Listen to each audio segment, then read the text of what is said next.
Du 27 février au 17 avril 2024, 3118 jeunes ont été interrogés sur leur santé et leur comportement. Les résultats sont à la fois rassurants et inquiétants, car si la majorité est sensible au sport et au bien-être, plus de 20% souffriraient de stress élevé et de symptômes d'anxiété ou de dépression. Reportage Nicolas Pérez et Naya Bennett. Des jeunes âgés de 12 à 17 ans interrogés et des résultats édifiants. Parmi les points saillants, la solitude de ces collégiens et lycéens sur Tahiti et dans les îles. Selon cette enquête, un élève sur 5 serait livré à lui-même. Près d'un jeune sur 2 dit n'avoir aucune interaction avec ses parents ou autres personnes sur son quotidien. Des chiffres qui interrogent sur le rôle de la cellule familiale et de l'accompagnement parental.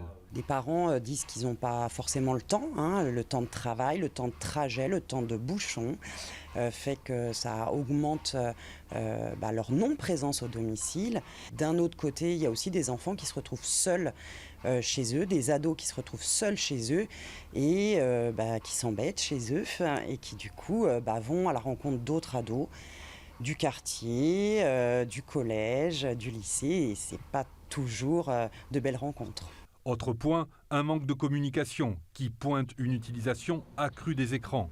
40% des jeunes passeraient plus de 3 heures par jour devant un écran en dehors des heures scolaires. Des élèves qui me disent que ChatGPT est leur nouvel ami et quelque part si les parents finalement se ressaisissent pas, ChatGPT prendra leur place et ça sera lui qui sera invité au mariage. C'est peut-être là le problème. C'est peut-être que cette étude a un reflet indirect aussi de la consommation des parents et du fait que eux aussi maintenant s'occupent différemment et que le rôle parental a lui aussi évolué. Autre chiffre concernant les addictions. 74% des sondés ont avoué avoir consommé dans les 30 derniers jours une substance addictive. Si la consommation de paca augmente nettement, celle de l'ice chez les plus jeunes est également un véritable fléau. J'aurais pensé que ce serait bien plus.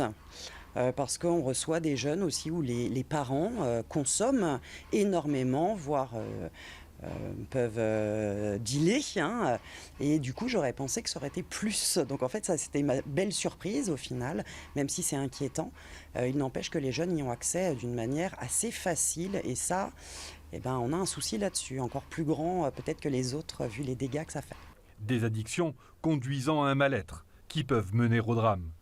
Puisqu'un adolescent sur 5 aurait déjà tenté de mettre fin à ses jours. Et les filles sont souvent les plus touchées. On a à peu près 20% en fonction des classes d'âge qui ont déjà fait une tentative de suicide, presque le double qui a déjà eu des idées suicidaires planifiées, donc ça veut dire vraiment avec un scénario, et près du triple qui pense avoir des idées noires. C'est très très alarmant et pour ça il faut valoriser le dialogue parce qu'il n'y a rien de pire que de garder ses idées pour soi. Santé mentale, mais aussi usage excessif des écrans. L'autre défi majeur reste l'obésité et le surpoids chez les jeunes, une constante depuis 2016. Si des actions sont attendues de la part des politiques, les spécialistes souhaitent également rappeler que la structure familiale reste le meilleur moyen pour enrayer ces problèmes de société.